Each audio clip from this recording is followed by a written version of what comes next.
Welcome to the Texas Talks podcast. I'm your host, Brad Swale. Today, I am joined with Anita Scott, the Director of Public Policy at the Texas Homeschool Coalition, which exists to encourage, equip, and advocate for families in their home education journey. Ms. Scott, how are you? I am well. And Brad, it is an honor to be on your podcast. Thank you so much for the invite. Well, it's an honor to have you on. I think that homeschooling is, I don't personally homeschool, not because I think it's a bad idea or, any of the number of reasons. And I think we'll talk about some of those reasons why people don't homeschool. I think it's a great idea. I encourage people to do it. For various reasons, it's not working out for me right now, but maybe one day. So I guess we'll start from the beginning, kind of easy. I gave that brief intro, encouraging, equipping, advocating for families in their homeschool journey, home education journey.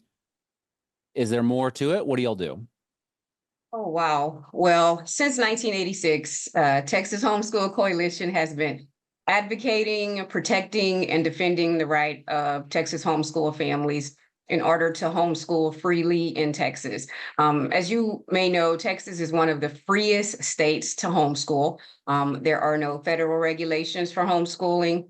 And in 1994, the Texas Supreme Court voted unanimously 9-0 to put it into law, where a homeschool is now considered a type of private school. So that's what we've been doing for the last over 3 decades, is protecting what was put into law in 1994. And so and you said, what do we do? What does that look like? Well, we have over 600,000 homeschool families in Texas. Whoa. And yes. And so it is now a mainstream form of education. It used to be an alternative. It used to be taboo. It used to be hush hush, right? It was illegal. And so what we do is advocate through providing our members with a robust amount of curriculum resources. We have a team of expert homeschool coaching parents who walk our homeschool families through. What does it look like to homeschool? What if I have a preschooler? What does it look like to have a math curriculum for an energetic 4-year-old boy? What does it look like to homeschool a middle schooler, a high schooler? We advocate in those ways. We also set up our families with what does a transcript look like for a homeschool family? What is a IEP? If I have a special needs child, how do I help my homeschool child flourish with Asperger's, with asthma, with ADHD? So we just provide resources. We also come in with legal and intervention assistance through DPS eligibility, through member verification, college transcripts, college testing accommodations, you name it, the list goes on and on. But we serve our Texas homeschool families because we want to take the mystery out of what it looks like to homeschool. Yeah, and I think that a lot of that mystery still exists in a lot of ways, and I think that's changing, certainly. I wasn't aware that it was illegal before. Was it 1984? Yes. I just assumed it was kind of it was the norm for, I don't know, millennia. Right? It was the norm, right? So you think back to like Little House on the Prairie, right? Yeah. Mr. Ingle, his wife and his children in some horse-drawn carriage, and the children's day was built around farmland, and the family's day was built around agriculture. And then in 1913, Texas wanted to join, I think it was 4 or 5 other states that initiated and mandated compulsory attendance. So it removed homeschooling from becoming a mainstream form of education, even back in the early 1900s. And now children had to report to a school and a school building. Well, if we fast forward from the 1920s all the way up until the 1980s, because of mandatory compulsory attendance, there were over 150 families who were prosecuted because they were still attempting to homeschool their children because of mandatory compulsory attendance. So in 1986, there was an attorney out of Fort Worth, Texas, named Shelby Sharp, who decided that the prosecution against the families was enough. And so he reached out to homeschool families those homeschool families rallied and sued every school district in Texas. And Dang. at that time, it was over 1,100 school districts. Now we have over 1,200 school districts in Texas. But at that time, it was over 1,100 school districts. They sued every school district in order to say they should have the right to homeschool their children. And at that time, we had an attorney general who said families and parents shouldn't homeschool their children. They're not even fit to raise their children. And so, Excuse yes, and me? so that is very true. The attorney general at that time, Maddox was his last name, I believe. So homeschool families sued every school district in Texas, and then they rallied at the Capitol. And there was a hearing set to take place at the Texas Education Agency building. And because they expected it to be over, maybe just a little over 1,000 families who would show up, they thought we don't have the capacity to hold these families. So they moved the hearing to the Lyndon B. Johnson building in Austin. Over 6,000 families showed up. Look at that. Over 6,000 families showed up. And then that's called in Texas, the Arlington versus Leeper case, because Shelby Sharp was out of Tarrant County, the attorney, and he was a homeschool father. And that's what led to the courts hearing from homeschool families who said, we have a God-given right to not only raise our children, but also decide what their educational form looks like. And so that's when the Texas Supreme Court voted it 9-0 that it Yeah. became law. And we'll talk a little bit about COVID, but that reminds me a lot about the COVID years when people were doing, Zoom classes and everything in public schools across the country. Of course. And, teachers unions and everything coming out and saying, parents don't have a right to dictate what their kids learn, stuff like that. But let's fast forward to now. You said that y'all provide sort of legal assistance, or I don't know if it's legal advice, but whatever the correct terminology is. Sure. If if it's our right to do this, what sort of legal trouble do homeschool families come in contact with? It's a great question. So as of this is 2024. So in 2023, the 88th legislation in Texas, Texas Homeschool Coalition actually passed a law called juvenile curfew. And for decades, homeschool children would receive citations when they would be out during normal school hours. Even though they were homeschooled, to be out during daytime hours, they would receive a penalty. They would receive a citation. And so that would lead to legal assistance. And there are other ways. And so CPS also. So in fact, to give context for the legal interventions that we provide, even though in 1994 it became legal in Texas to homeschool, families were still being consulted, and families were still being harassed by either CPS or other agencies or organizations that just didn't know the law and didn't think homeschooling was a verifiable way to educate their children. And so we stepped in and recognized, and I say we meaning Texas Homeschool Coalition, and our president, Tim Lambert, recognized, okay, we passed this law that makes it where families can homeschool their children, but now we need to make sure we bulletproof it. We bulletproof with the idea that parental rights belongs to families. It doesn't belong to the government. The government doesn't have permission to decide what parental rights looks like. And so when our homeschooling families in Texas are reached out to, or their door is knocked on by CPS, they immediately reach out to us, and we're able to just quote for them case law and statute that just says, by law, a homeschool is considered a type of private school. Is there, I guess that works out to the homeschooler's advantage to be considered a private school, I guess under the law. Are there other implications to that, to being a private school, as opposed to, when I think of a homeschool, I don't think of it as a private school. And I know the way I personally think about things is not always the way the law looks at things. But are there other implications to that? Other implications in the sense of if a homeschool, not if, but since a homeschool is considered a type of private school, that means when that homeschool high school graduate is applying to college, they should have equal access entry, the same level as a public high school graduate. Yeah. And so if a public high school graduate is accepted into a college based on a certain criteria, a certain rubric, that same equal access entry should also be given to a homeschool high school graduate. Is there, I know that I think it's changed a little bit since I've been in high school, but there was the top 10% rule, right? Where Absolutely. the top, if you're in the top 10%, you automatically get accepted to state university. I guess if you're a homeschooler and it's considered a private school by law, I mean, I get, well, who are you competing against? Are you automatically top 10%? Well, it depends on the college's rubric and their criteria for Okay. top 10. Yes. Okay. So, but so there's rules and regulations and probably laws that surround a private school. Certainly. Does it all apply to the same, like, because it's a homeschool is considered a private school, do the same rules and regulations apply? Are there a lot of legal hurdles that families have to go through to open up I guess I put it in heavy air quotes, open up a private homeschool? Well, the good news is there are no legal hurdles to jump through.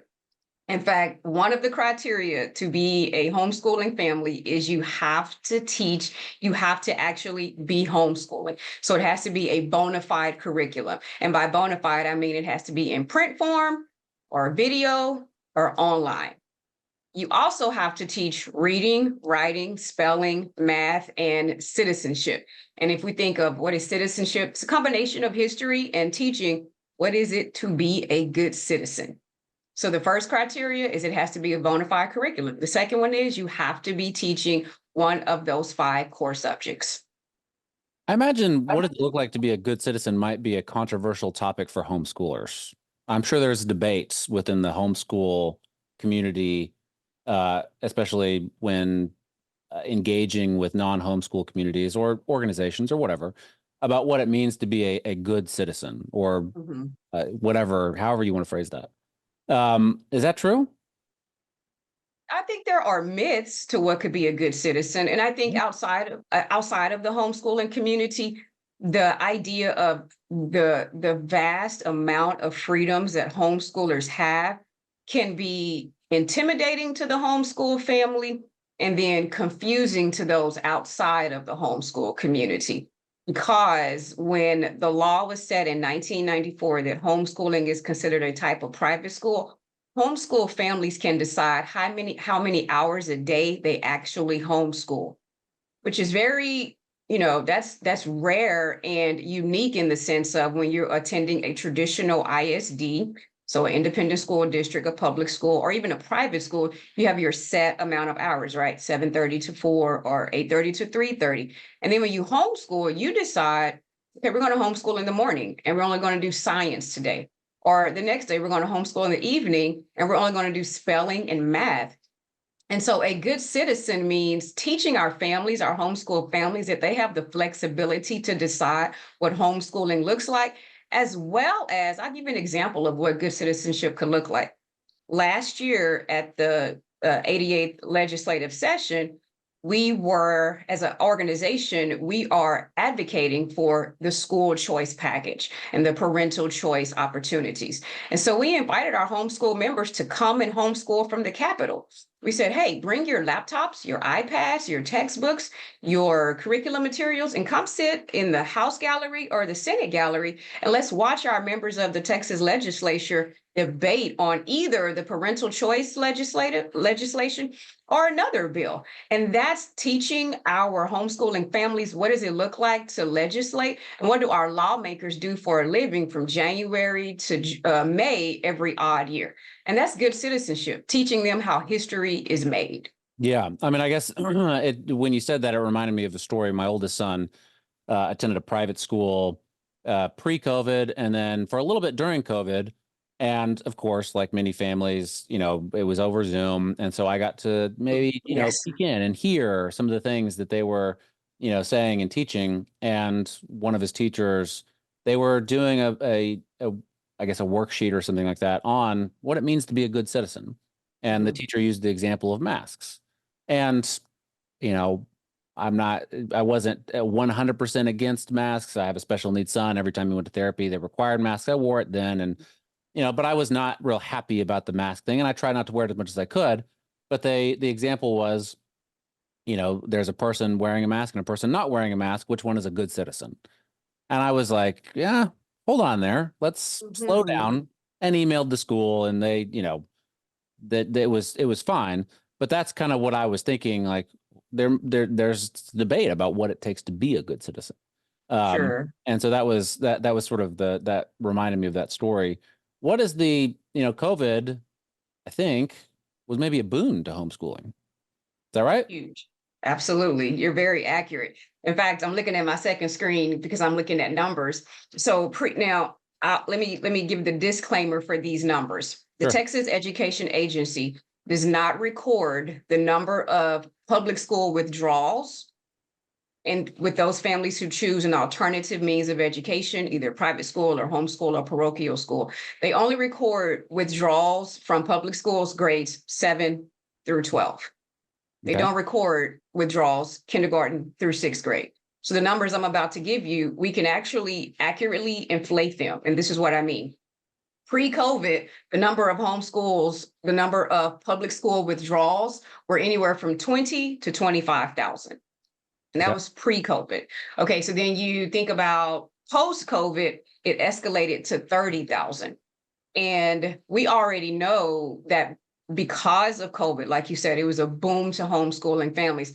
There are a healthy estimate is over 600,000 families who homeschool in Texas. And it's a lot in part due to what you just said.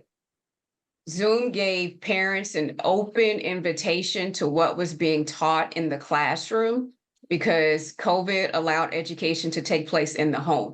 And so parents might have been multitasking or doing other assignments and then overheard what the teacher was saying and thought, I'm okay with that. I'm not okay if that's what a good citizen is, or I'm not okay that we're teaching that form of science. And so homeschooling numbers just skyrocketed. Yeah. I was looking at y'all just recently had the Texas Homeschool Convention in Fort Worth, just maybe last week, and you'll have another one coming up in Houston, May 30th through June 1st. And there was a lot of faith-based, I don't know, talks, events, I don't know what you call it, that happened there. And I guess that kind of makes sense with my preconceived notions about homeschoolers and what homeschool is. A lot of faith-based homeschools out there. Is that the case? Is it a majority? Is it half? Is it just a few? I mean, I don't know. And why is it faith-based? Why is there so much faith-based there? Excellent question. So you're right. We just had our annual one of two homeschooling conventions, and this was our first time to have it at the Fort Worth Convention Center. And I'm giving you this context driving towards your question. We actually had it in Allen last year, and we outgrew that facility.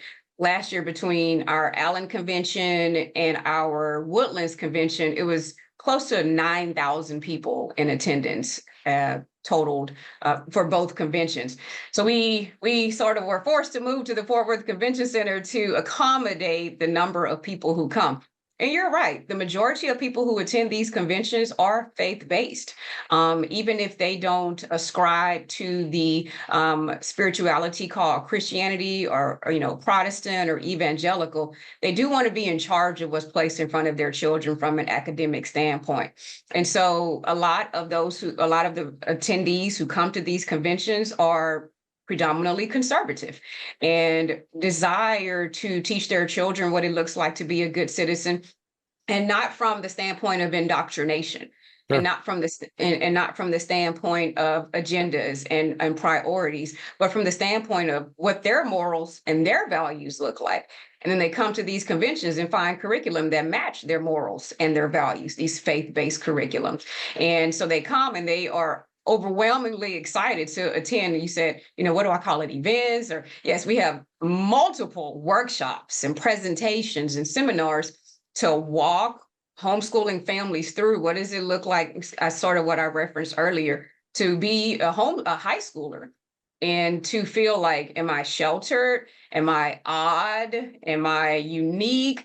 What makes it where we are a family who's choosing homeschooling? And so we have these conventions to sort of reignite the passion and the motivation, whether they are spiritual or not. But the predominant majority who comes in are conservative and are faith-based. Yeah, I definitely want to ask you about are you odd? Are you weird? I know there's a lot of myths or preconceived notions around homeschoolers, homeschooling, homeschool parents, homeschool students, whatever.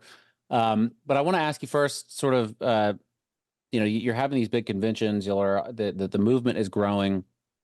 Um, and we talked a little bit about legal challenges and everything. Are there threats from the states, whether it be, I mean, I don't know, when I say the state, I mean more generally the governments as a whole, whether it be local, whether it be state, whether it be federal. CPS comes, knocks on my door because my child is not in their seat at the local public school. I would consider that a threat from the state personally. That if I didn't know that you guys existed and I didn't call y'all, maybe my child would be taken away from me by CPS, and that would be a nightmare. Um, so are there threats to crack down, to make it more difficult, to, whatever the case may be? Mhm. We do not have threats federally. We do not have threats locally in the sense of there are no, after we pass this juvenile curfew bill, where juvenile curfew is abolished, there are no threats from municipalities or cities. The state government, and this is what our president, Tim Lambert, always says this. When the Texas legislature goes into session, there's always a reason to be concerned. There's always a reason. There's always a reason to be cautious. And that's one of the reasons we exist, honestly, Brad, is because every time the Texas legislature goes into session, as the policy director, I relocate and move back to Austin so I can be boots on the ground there, attending any hearing that has to do with parental rights or education. And I don't go there by myself. I go there with a team, a policy team, and we read and analyze every single piece of legislation that is filed that has to do with education. And so we make sure that the state government or the state agencies or state organizations don't attempt to intrude any regulations on homeschooling and private schooling. But so if you ask, is there a current threat? There's always a current threat. There is. There's Yeah. always a current threat. We could receive any number of members of the House or the Senate who decide they don't want to be friendly to homeschooling families in Texas and would attempt to amend the law or change the law or tweak some words. So there's always a threat, but it takes homeschooling families, it takes civic engagements, it takes voters to make sure we continue to protect these freedoms that we've been advocating for over 3 decades. Yeah, I'm kind of surprised that, I guess I just would have assumed that the Department of Education at the federal level would, and just the feds in general, would try to crack down on homeschooling. I guess maybe they don't have the gumption just yet, but maybe one day, hopefully not. Hopefully not. Yeah. There's, So but again, there's always a threat. there's always a threat for sure. So I want to talk a little bit about the sort of I guess, for lack of a better word, the myths around homeschooling, and then we'll talk about sort of go back to the legislature some more. Um, you know, the you talk about high schoolers or whatever, whoever, they think, well, am I weird? Am I the odd man out? Am I doing, is this strange? And that's a really common notion about homeschoolers, is that they're weird. They're not socialized. What do they do about sports? Right. And I don't know if that tide is turning. I think that that notion is still there in people's minds. Um, what do you think about that? What do y'all think about that? I mean, how do homeschoolers socialize? I can imagine the ways, but what do you think?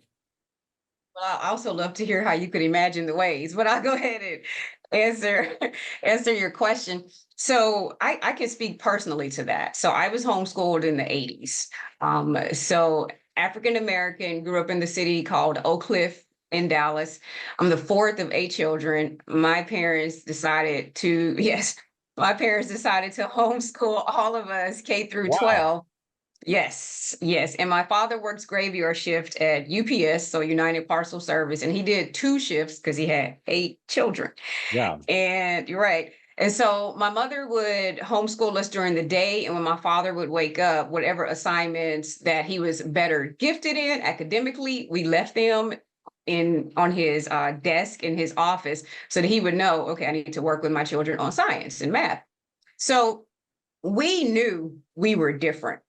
all of our neighbors went to the district designed public school. Whatever our zip code was, that's where our neighbors went. We knew we were not fitting the mold. We knew we were outside of the mold. We also knew, though, that because we were homeschooling, we were advanced and we were 1 to 2 grades above the traditional ISD student. And our parents didn't ever tell us that. They didn't say you're ahead or you're advanced. We weren't embedded or inundated with statements of pride or overconfidence. But I saw that when I was studying on the same grade level with my neighbor, we both were in 7th grade, but I was doing 9th grade work and she was doing 7th grade work. Yeah. And so I recognized, when we're homeschooled, we can work as many hours as we want to. We don't have to cut it off. And I would say that homeschool families, children are excited about the idea of not feeling as if they have to learn something in 90 minutes. And even if they didn't grasp it at 100% or internalize it, knowing that the next day they don't have to move on. They get to revisit that same topic and that same content. That actually gives families relief, and it takes the pressure off of preparing for a test, preparing for an end of year test. And so families who homeschool, more than deciding, is this weird or is this awkward, or thinking about what's best for my child, what's best for my children. So the idea of, being over sheltered or odd or feeling estranged from socializing, those are peripheral with regards to what's most important for our family dynamics. And when you talk about sports, fortunately, in 2021, Texas Homeschool Coalition passed House Bill 547, which allows homeschoolers to participate in UIL activities. And so they get to participate, right? That passed in 2021. And so they are allowed to participate in, competing in athletics, music, academic programs. And then that was in 2021. In 2023, we then passed HB 3708, which allows public schools to receive $1,500 per homeschool student per activity when they allow homeschoolers to participate in UIL activities. So if you're, let's say you have a son who's in junior high and he wants to compete in chess, he wants to play in band, and he is a football quarterback genius. That's 3 activities right there. So your school district would automatically receive $4,500. And that was Texas Homeschool Coalition's way of helping to offset the cost of UIL activities, because we recognize public school districts might have a myth that says, if the homeschooler is deciding to homeschool, why would we allow them to participate in our competitions? Yeah. Well, to remove that myth and the narrative that that's not fair, we decided, let's create a bill and have legislation, agree on both sides, the House and the Senate, that just says, okay, let's incentivize them. And then that way we can take down the walls that would prevent homeschoolers from participating in sports. Yeah, it seems like public schools in the area would be sort of excited to receive a homeschool student. It's free. I mean, maybe not free, but it's extra money, and all they're doing is, like you said, playing chess or playing football or whatever. Right. So it sounds like in your scenario, you're one of 8. You have both parents in the home. It sounds like, maybe socialization was sort of already built into your family, having that many 8 people. kids, yes. Yeah. But what about divorced families? That's got to be, I'm sure it's possible. I'm sure some people do it, but divorce is pretty common. It doesn't seem like it's getting less common. How do people navigate that? A day at a time. So, Yeah. I would say a day at a time. So as we do have members in our homeschooling community who reach out to us for legal assistance and consultations regarding, we're going through a divorce. What does it look like if the wife would prefer that the children go to a traditional public school and the husband would prefer that they continue homeschooling? I don't walk those families through that legal intervention assistance. What is a benefit to our members, though, is that we do have a robust amount of attorneys and lawyers all over Texas who we pivot those member questions to. We pivot those members to say, let's have you meet with this lawyer and this attorney to discuss, what does it look like to compromise? What does it look like to decide this is what is best for our 3 children? This is what is best for our one child who's special needs. And our attorneys and lawyers walk them through, how can we figure out what is best for the children, especially when the parents have very strong opinions Sure. and and very strong suggestions and are Divorce and seems to bring out those very strong opinions like nothing else. I think so. I think so. And we see that, unfortunately in the homeschool community, we see that. And it's always unfortunate when they're reaching out. As the policy director, I navigate our families to whom they need to go to when it comes to those types of situations. And like you said, it's never a fun situation. It's always harder on the child. It's always harder on the children. But our attorneys work for a favorable outcome every single time, because we want to make sure we put back in front of the parents what's best for the child now as well as down the road. Yeah. So I guess we have another legislative session, the 89th is coming up, I guess next January. I know that property taxes is always a big topic. School vouchers is going to be, I mean, we've been told school vouchers are going to be passed, I don't know how many times. It seems like this time that it might happen. I don't know. I think it will. So I'm on those two. Those seem to be like the 2 biggest things when it comes to school: property taxes and school vouchers. Property taxes because school districts take a ton of that's a huge portion of our property taxes. And I think that might be a reason why some people don't homeschool, because they're already paying so much money in property taxes. It goes to local school. There's not a lot left over for something like homeschool, or they got to go to work to pay for those property taxes, or whatever the case may be. I know the governor and many legislators are saying, we got another surplus. We're going to try to do the same thing with property taxes, compress them or whatever it is that they do, which is kind of cool. But when it comes to school vouchers, I don't know where homeschool stands on all this stuff. What is the Texas Homeschool Coalition? Are they fighting for school vouchers? Are they fighting for, property tax adjustments? Like where do y'all stand? Great question. I love those questions. So we do believe that parents should be empowered to make decisions for their children. And if that comes through the measure of education savings account, we are for it. And so even to give just a definition for an education savings account in Texas, it's a voluntary program. Parents would opt into it, and if they want it, they could opt out of it. It is not a mandatory program. And an education savings account would take a portion of the state funds that's allotted for a given student at a local public school, and it would reallocate those funds to the child's family in the form of a restricted savings account. The family could then use the funds in their restricted savings account to purchase educational goods and expenses outside of the public school. I'll give you a quick example of what those expenses could look like. I have a list right here because it's so lengthy, but I'm only going to read to you just a few of them. Sure. Education savings account, restricted education savings account could pay for tuition or fees at an accredited school or college, books, instructional supplies and uniforms, academic tests, individualized tutoring, fees for service transportation, therapy and technology for disabled students, school meals, and academic programs before or after school. I just told you I would just give you a few of how the expenses could be used, but the list goes on. And so when we're talking about, does THSC believe in it? Absolutely. Allowing each family the independence to pursue what is best for their child should be the number one goal of our education system. Should be the number one goal of our education system. And so when we talk about ESAs, it literally will provide parents with more choices.